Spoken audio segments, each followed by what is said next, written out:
ஆமா, இனிமே என்ன என்ன சொல்லி கூப்பிடுவீங்க? பொன்னென்பேன் சிறுபூவென்பேன், பொன்னென்பேன் சிறுபூவென்பேன், காணும் கண்ணென்பேன் வேறு என்னென்பேன். ஆமா, இப்போ நீ என்ன சொல்லி கூப்பிடுவ? என்னென்பேன் கலையேடென்பேன், என்னென்பேன் கலையேடென்பேன், கண்கள் நான் என்றால் பார்வை நீ என்பேன்.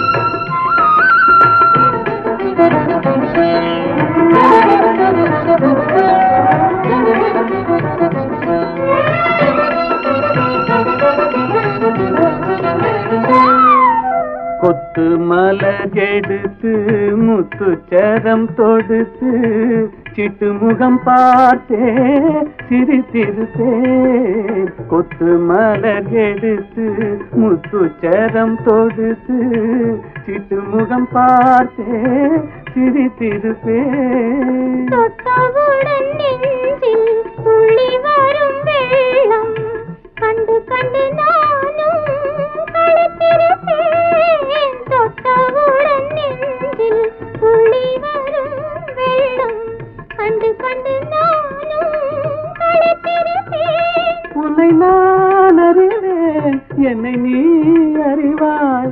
உன்னை நான் அறிவேன், என்னை நீ அறிவாய். நம்மை நாம் அறிவோம், வேறு யார் அறிவார்?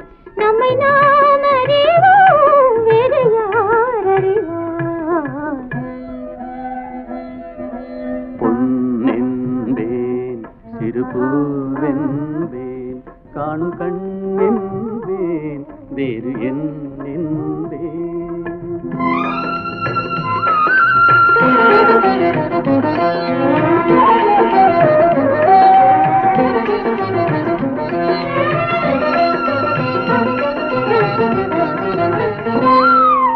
சின்ன சின்ன பறவை அன்னை அவள் மடியில் தவழ்வது போல் நான் தவழ்ந்திருப்பேன்.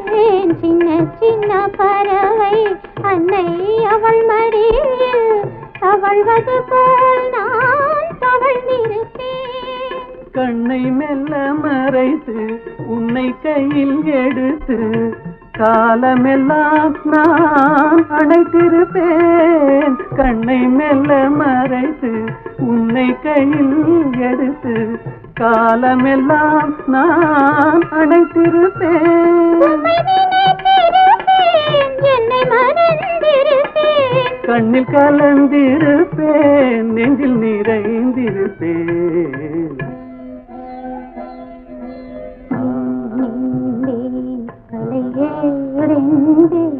கண்கள் நான் நீ ஊட்டாண்ட போ, நான் வரேன். நீ பாட்டு கம்முன்னு போய் நிக்கிற, எனக்கு சேர விட்டு துட்ட கொடு. உன்னோட பட்டா ரோதனியா போச்சு, பெரிய துட்டா கண்டனி. அப்படி இந்த கை எவ்வளவு பாத்துருக்கு. என்ன அது 1 ரூபா குடுக்குறேன் ஐயா கொடுத்தது 5 ரூபாய் மீதி துட்டு அவுட்டா யார் கையில கதை விடுறியா உன் கையில நான் என்ன கதை விடுறேன் ஏன் கோஷம் போட்டு ஏன் கூற உங்ககிட்ட என்னங்க நான் கூறது எனக்கு சேர வண்டி துட்டு 2000 ரூபாய் நீங்க வை சேர வண்டி எல்லாம் கூட்டாச்சு நீ போ கம்னு இதானா அவ்வளவுதான் ஐயா கையில கேப்மா நீ போய் காண்டி நீ வர மாட்டியா நான் வர மாட்டேன் நீ இப்ப வரியா இல்லையா விடு மரியாதையா நீ வந்த இன்னும் நான் சும்மா விட மாட்டேன் என்ன அவளுக்கு பாரியா நீ ஆமா. நான் கேட்போம் அவன் அந்த மைனர் இருக்கானே அவன் ஆள மட்டும் தான் இருப்பான் நீ பா கேளு நீ கேளு ஆமா என்ன கேளு எங்க இது அதுக்கு காதலர்கள் ஏதாவது சுத்தின்னு இருக்கோம் நீ கம்மன் இங்கே குந்திரு நான் போய் சுத்தின்னு வர பிச்சா காய் கேட்க போறேன் எங்கேயும் போயிடாத ஆமா சார்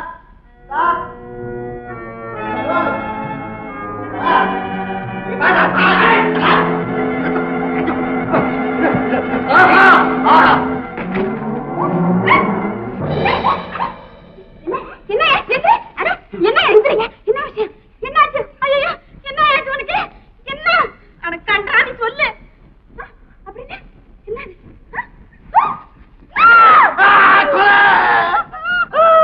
ஏய் கவனிச்சுக்க ஏய் மூடா வாய எவ்வளவு கைய இந்த ரத்தத்தை நீ பாத்தியா எங்கயாவது சொல்லுவியா யாராவது கேட்டா தெரியாதுன்னு சொல்லணும் சொல்ல மாட்டீங்க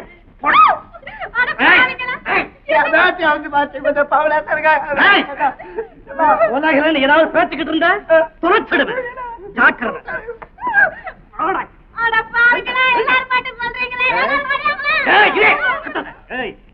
ரத்தம் கிட்ட எங்கயாவது வெளியே சொன்ன சொல்லுவியா சொல்ல பாடா போலாம்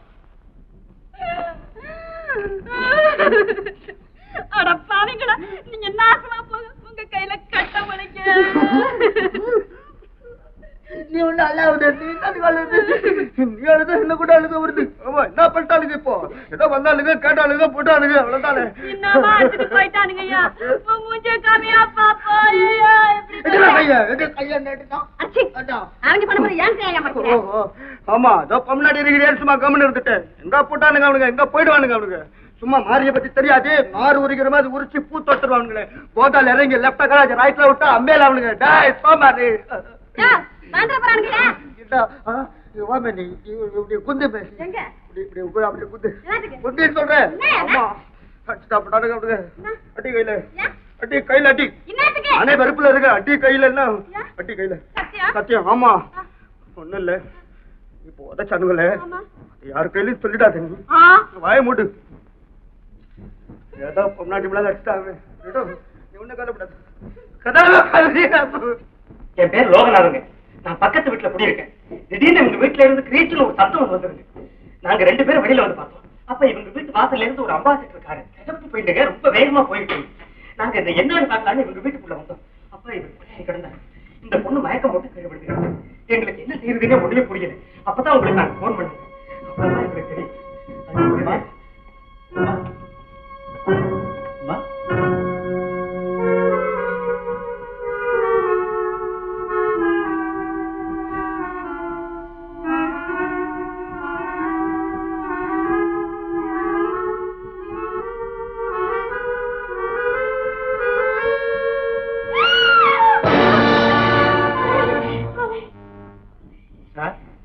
அதிர்ச்சியில மூளை குழம்பு இருக்கும் போது முதல்ல ஹாஸ்பிட்டல் அட்மிட் பண்ணுங்க தெரிஞ்ச பிறகு ஸ்டேட்மெண்ட் வாங்குவோம் 144 152 என்னப்பா இவ்வளவு நேரம் ஆகுது சின்னையாவை இன்னும் காணும் ஊர் சுத்துற மனுஷன் ஆனா ரொம்ப நல்லவரு எப்போ வருவாரு என்ன ஏதுன்னு எப்படிங்க சொல்ல முடியும் ஹலோ சார் வா பிரபு உனக்காக தான் காத்துட்டு இருக்கேன் ராத்திரி என்ன நேரமானாலும் உன்னை பாத்துட்டு போய் சொல்லி அப்பா உத்தரவு அப்படி என்ன சார் முக்கியமான என்னங்க இருக்க போகுது இந்த மாசம் செலவு ஜாஸ்தியா இருக்குது என்ன ஏதுன்னு கணக்கு கேட்க சொல்லி அனுப்பிச்சிருப்பாரு அவ்வளவு ஏதாவது இருப்பா சரி பிரபு நான் அதிக நாள் இருப்போங்கிற நம்பிக்கை அப்பாவுக்கு இல்லை அதனால இன்னைக்கே ஒரு உயிரை எழுதிட்டாங்க அது விஷயமா தான் உங்கள்கிட்ட பேசிட்டு போனாங்க உயிரை அப்படின்னா சாவி குத்து இனிமே உங்க கையில தான் சொல்லுங்க இந்த மாசத்துலாவது என் சம்பளத்தை கொஞ்சம் உயர்த்த மாட்டீங்களா நிஜமா உயிரை எழுதிட்டாரா ஆமாப்பா ஆனா சொத்து பூரா அவன் அத்தை மகன் மல்லிகா பேர்ல எழுதிட்டார் அவளை கல்யாணம் பண்ணிக்கிட்டா தான் சொத்து உன் கைக்கு வரும் எந்த படுவாவே பெரியவருக்கு இந்த யோசனையை சொன்னாலும் சின்னவர் மூஞ்சி இப்படி பேசடிச்சு போச்சு பிரபு இவன் வழி நான் இருங்க நானே போயிருக்கேன் சார் நான் அவருடைய மகன் அவர் சொத்துக்கு ஒரே வாரிசு வேற ஒரு பெண் பேர்ல அவர் எப்படி சார் எழுதலாம் எல்லாம் அவர் சம்பாதிச்ச சொத்து தானே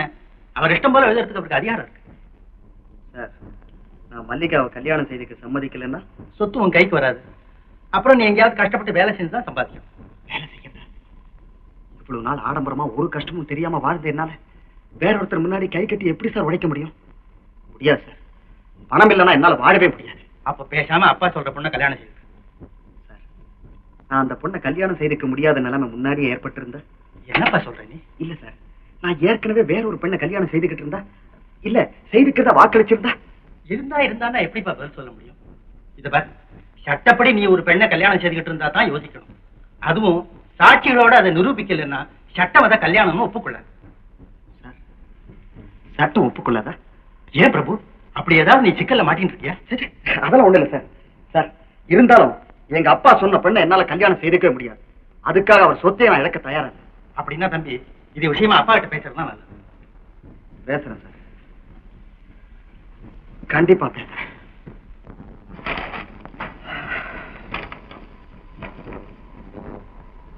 பிரபல வியாபாரி கொலை செய்யப்பட்டார், மகளும் தாக்கப்பட்டாள். மாலதி என்ற பெண்ணை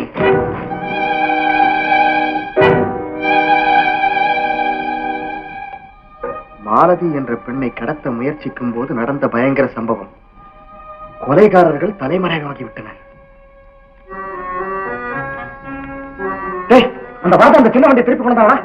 இப்படிதாங்க பண்றீங்க. போய் போய் அந்த பயிர்களுக்கு வண்டியெல்லாம் ராத்திரியா கொண்டு விட்டாங்க. செட்டதாங்க கிடக்கு. காலையில் ஒரு பில் கொடுத்தாச்சு. Slightly better. அப்படியா? கொஞ்சம் ஜூஸ் சாப்பிடுங்க. எப்போ வரீங்க? ஈவினிங் வரீங்களா? என்னால உனக்கு எவ்வளவு சிரமம். இதுல என்ன மாமா சிரமம்?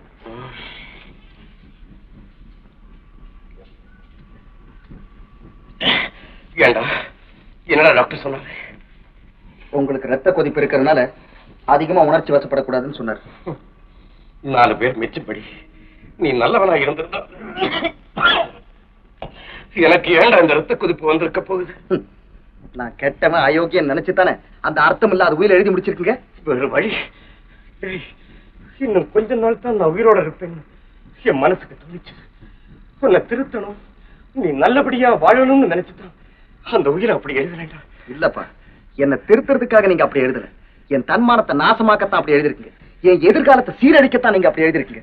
டேய் பிரபு, எந்த தகப்பனாவது தன் மகனுடைய எதிர்காலத்தை நாசமாக்க நினைப்பானா? தம்பி, அவருக்கு உடம்பு சரியில்லாத இந்த நிலைமையில அவரோட ஏன்பா வாதாடுற? உயிர் விஷயத்தெல்லாம் அப்புறம் பேசிக்கலாமே. நீங்க ஏன் சொல்ல மாட்டீங்க? எல்லா சொத்தும் உங்க பொண்ணுக்கு எல்லாம் சேர போகுது. அதையெல்லாம் ஆண்டு அனுபவிக்க போறது நீங்க தானே. இப்பதான் நல்லா தெரியுது அப்பா செய்த சதிக்கு நீங்க எல்லாம் உடந்து. அத்தா, அவசரப்பட்டு இப்படி எல்லாம் பேசாதீங்க. நாங்க ஒண்ணு இந்த சொத்துக்காக காத்துக்கிட்டு இல்ல. இங்க வந்ததுக்கு அப்புறம் தான் தெரியும் மாமா இப்படி ஒரு உயிர் எழுதி வச்சிருக்காருன்னு. அது மாத்திரம் இல்ல தம்பி, ஊர்ல உனக்கு நல்ல பேர் இல்லைன்னு மாமாவுக்கு பட்டுது. அதனால உன் எதிர்காலத்துல உனக்கு எந்த விதமான சிக்கலும் ஏற்படக்கூடாதுங்கிற ஒரு நல்ல எண்ணத்தோட தான் இந்த முடிவு செஞ்சிருக்கிறேன்.